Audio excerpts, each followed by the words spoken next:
There's a feeling we all know too well, that gut punch when someone we look up to and respect disappoints us.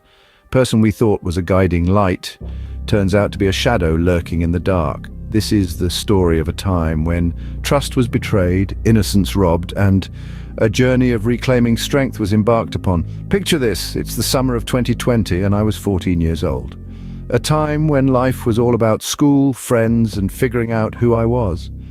Sunday mornings were reserved for church, a sanctuary for my soul, where I found peace and guidance, a place where I was supposed to be safe. Enter Pastor John, a charismatic man with a radiant smile and an aura of kindness.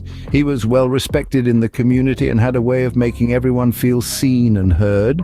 He took a special interest in me, said he saw potential, and that's where the grooming started. He'd praise me, give me responsibilities. At church, make me feel special. His words, like honey, sweet and sticky, were hard to ignore. He'd invite me to his office for private Bible study sessions, where his compliments started becoming personal. His touches, once innocent, grew invasive. This was when I started to feel uncomfortable, but I was too afraid to speak up. After all, who would believe a 14-year-old over a beloved pastor? As the weeks turned into months, his behavior escalated. He'd find excuses to be alone with me. The Bible studies became less about scripture and more about his perverse fascination. The realization hit me like a ton of bricks. Pastor John was not the man of God I thought he was. He was trying to groom me for sexual abuse. The world I knew shattered. I was lost, confused, and scared, but I knew I had to do something. One day I decided to confide in my best friend Sarah. Her reaction was a mix of horror and disbelief, but she stood by me. Together we approached our parents, who were initially skeptical but couldn't ignore the fear in our eyes.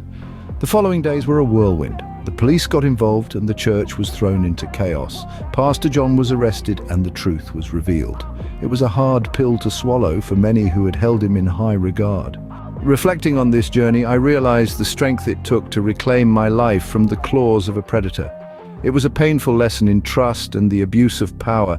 It taught me the importance of speaking up even when your voice shakes. It made me realize that even the most charming faces can hide monstrous intentions. Now, I aim to use my experience to educate others about the subtle signs of grooming and the importance of creating safe spaces for victims to speak up. It's a long road to healing, but every step taken is a step towards reclaiming power, towards a brighter future. And so the story ends not with a broken, scared 14-year-old, but with a resilient survivor, stronger for the trials faced and determined to make a difference.